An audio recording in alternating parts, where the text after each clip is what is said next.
Good morning, Heather. Good morning. How are you? Wow, you are ready to start baking some holiday cookies. I am. I'm really excited. I'm in the holiday spirit. Well, I'm Angie Peterson, and I'm the marketing director here at Dutchmen RV, and we are inside the Voltage 4195, and Heather is joining me this morning, and she's going to be sharing her famous Christmas cookie recipe for all of us to enjoy. So Heather, tell me, what is going to be your secret recipe? Well, it's not that secret. There's nothing really all that special that I do, to be honest. It's just the Toll House cookies recipe with one little change. Okay, hit me with your change. Are you ready? Yes. It's Crisco. Crisco. I didn't say it was a healthy change, but it's one little change that literally will change your cookies. Now, see, my grandmother swore by Crisco. It's this trick. And her food was always amazing. It is. They are not healthy, but it's for the holidays. It's okay. But Crisco butter flavor. Swap that out for the regular butter on the recipe, and it makes all the difference in the world. Now, the Crisco, does it have to be softened? Can it be refrigerated? I keep mine in my pantry, so it's nice and soft. So when you mix it up, it's nice and gooey and not chunky. Okay, now is that the first ingredient that we start with? That is the first ingredient that we start with. Okay, let's get ready? started. Okay, so butter Crisco. They have regular Crisco, but you want the buttered. Now we use the whole thing, right? We're just gonna put it in there. It's the holidays, you guys. You know, the whole thing. We are not calorie counting this holiday season. No, holidays are not for that. Okay. So your pantry temperature Crisco, and then you're gonna mix it up. There's a few tricks. Okay. First one, other than this Crisco butter swap, the first trick is start your oven at 375. Okay. And when it says it's preheated and ready to go, don't listen to it. No. No, you want to let it heat up for about an hour longer.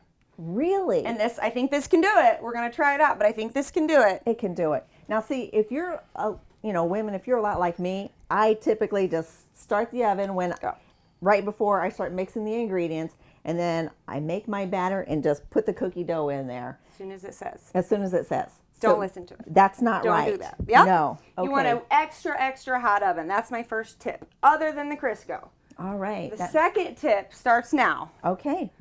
Don't mix it very well. What? I know. That sounds opposite of what you would think. Don't mix it very well. Okay. So I have one of those big mixers, this on a stand, and I just typically just put all of my ingredients in there and just crank it up. Yep, I was super excited. My husband, don't tell him, he got me one a few years ago, and I was initially really excited about it. Yeah. But I think it puts too much air, like it whips it too well, and you want it almost like a chunky batter. That gives you nice fat cookies. Because mine is always really creamy, and I thought that was the key. No. Okay. That's tip number 2. So we're going to mix this up just a little bit. And really, this is probably out of habit for me. You don't have to mix it up because it will mix up with everything else. Mm-hmm. But I like to. So it's okay that it's on there. Then you're going to start with 3/4 cup of brown sugar. A softened brown sugar. Nice soft brown sugar. Do you know the trick to brown sugar? What is that? When you buy it at the store, squeeze it. Squeeze it? Squeeze the box. If it pops and you can hear it, that means it's good and soft. Also, I don't know if you can see this. See how that stayed? Yes. So you want to make sure that it's well packed. If it's good brown sugar, it means it'll stay in that form. In that little form of your measuring cup. Yep. I am learning so much already. We'll see how it goes here. Okay. So 3/4. That's my 1/4. Okay. Okay. See? All 3 of them stayed nice and in their shape. And then more sugar. Because sugar. Why not? Yes. 3/4 of regular sugar as well. Okay. 2,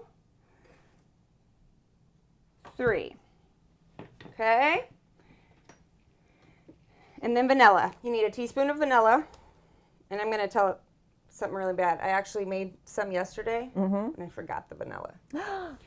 I know. I've been making these for years. I couldn't believe it. You wouldn't think that tiny little bit of vanilla makes a difference, but it does. Josh still ate them, but Good to know. Well, it does make a difference. He is a good husband. He is very good. Okay, other than signing me up for this. This is just crazy.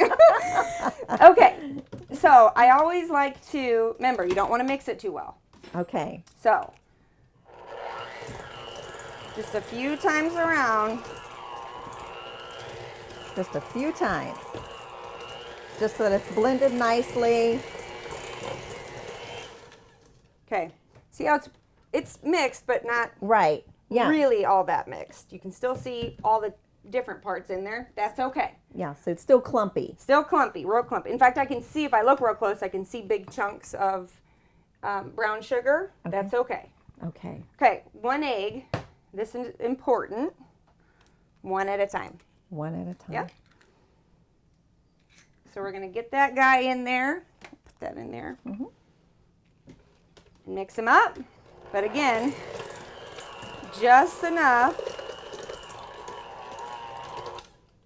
that you see the real thick egg, or the real thick egg white, disappears. Okay. No more. So just don't keep mixing. Yep. I think that's a lot of people, even if they taste good but they're flat, Right. that's why. Now we know another I'm tip. not a professional, An- but another tip. well, these are my tips. I don't know if they'll work for anyone else, but they work for me, so I'm sticking with it. Okay, so we'll get this just a few more times, just until the egg whites disappear. And then we're on to our dry ingredients.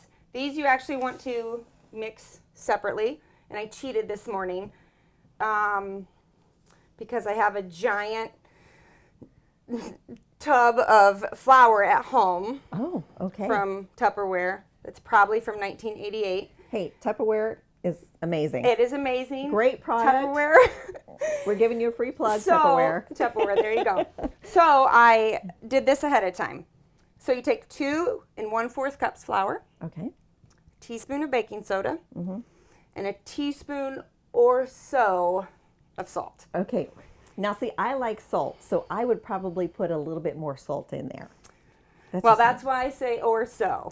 The salt sort of really balances out the real sweetness of the cookie, and gives it a nice little something extra. So do you mix it all together? Do you stir it together, Yep. or you just, okay. Yeah, you get your second bowl, put all your dry ingredients, mix it up, whisk it up, Okay. and then this is where you don't want to do too much either, mixing.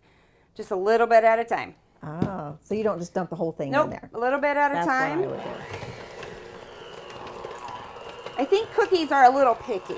They are. They're kind of picky. Yeah. Okay, so see, still not mixing, but see all that down there? Yes. A It's nice okay. consistency there. Yeah, it's all right to not fully go crazy with your mixing. Yep, just do a little at a time. And flour gets all over these nice, pretty white, large countertops, but hey, It's a good thing we have these wide countertops It here in the is. Voltage, because it gives us lots of space for all of our baking. it does. And we make more of a mess. Ask my husband. Not the cleanest baker. Sort of make a mess, but it's fun. That's the fun of baking. Okay, this is where I need to get it all kind of as quickly as I can. This part's really messy. Okay. Now for the part that my kids love the best. Absolutely. Who does not like to, steal a few of the chocolate morsels? She's so nice to me. Just one. It's usually my husband and kids that steal them from me. Mm-hmm. Okay. Then this is just a battle. Who's going to win? You or the dough? Yes. Getting it all mixed up evenly. Because no one wants a cookie without a ton of chocolate chips. Absolutely. I use the regular morsels. The chunks are really good too. Okay. In fact, Josh likes those better. Oh, okay. He says the chocolate to dough ratio is the best with the big chunks. There we go. So it all depends on your preference, whether It you want, does. the morsels or the chunks. It does. Then once you're all mixed up, you have your cookie sheet. And this is how old school I am.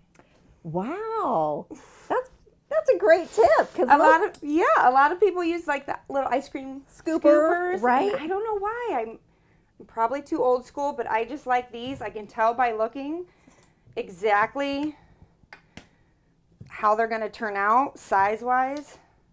Also for these, they don't spread all that much, but they don't have to be perfect now when you first put them on your plate, because I do something afterwards right before I put them in. Oh, another tip coming up. I mean, when you bake as often as I do, you fail a lot. So when you fail a lot, you sort of learn a lot. Absolutely. So we'll try this. Through failure comes success. That is right. That's where all these tips come from. And even I think my failures, my kids still eat them. Josh still eats them. So hey, win-win for everyone all around. Nothing's going to waste. No, trust me, nothing goes to waste in our house. Oh, yeah. Okay. So again, they don't have to be perfect. In fact, I sort of like them kind of all different shapes, because shapes. Maybe you don't want a big cookie. Maybe you just want a little cookie to snack on. And the little cookies, they bake better, I think. Oh. Okay, so this is my trick. Ready? My hands are clean, I promise. You're squeezing the cookies. Squeezing the cookies. You're making them stand up. You sort of want them really tall, because then as that heat from your oven bakes it, cookies tend to go sink flat a little bit. You don't want them flat. You want them nice and gooey. Absolutely. Real thick, good cookies. Okay, that's the key. So I always wanted to know how, because my cookies were always flat. Well, it's too flat. It's probably the butter. Yeah. Again, Crisco. There we go. And then just sort of make them like a pillar. Stand up pretty. Stand up. So this is great. Let's try it. You ready? I'm ready to put them in the oven. All right. Let's see, Voltage, what you can do. Well, while those are baking, you know what? Let's clean up this baking mess. Always a mess. And in the Voltage, we have this wonderful farm-style kitchen sink. It's one large sink. Huge. You can put everything in there and get it out of your way. Another great feature of the Voltage is this high-rise faucet with a sprayer. I mean, look how tall that is. You can get your big pots under there, your big pans, whatever it may be, and you won't have any trouble at all. Nope, it's been great. And look at all of this ample counter space. Plenty of cabinets up here. My gosh, a ton of cabinets, yes. You've got room for everything that you need. You've even have room for all of your kitchen dishes and your fine china, if you wanted that. And your holiday stuff. Absolutely. That's important in our house. Well, I don't know about you, but I can't wait to taste these cookies. I hope they're good. I hope you like them. Now that we've got the kitchen all cleaned up, let's taste those cookies. Let's taste them. They look amazing. Thank you. Oop, they are hot. Oop. But the best part is that they're really good when they're nice and gooey and they're hot. They're super gooey. They're also really good in coffee. Another key tip. That's just my tip for me, because it's so good. They're really good in coffee. Oh yeah. My fingers are on fire, but I know it's going to be worth it. You like them? They're so good. Oh, thank you. Melting in my mouth good. Thank you. I was a little nervous about this this whole RV oven thing. I'm quite picky about them, but it's been great. They turned out just like they do at home, and they are amazing. So trust me. Thank you. If you want the best holiday cookies, follow this recipe. Yep, Crisco. And be sure to follow Dutchmen RV for more videos.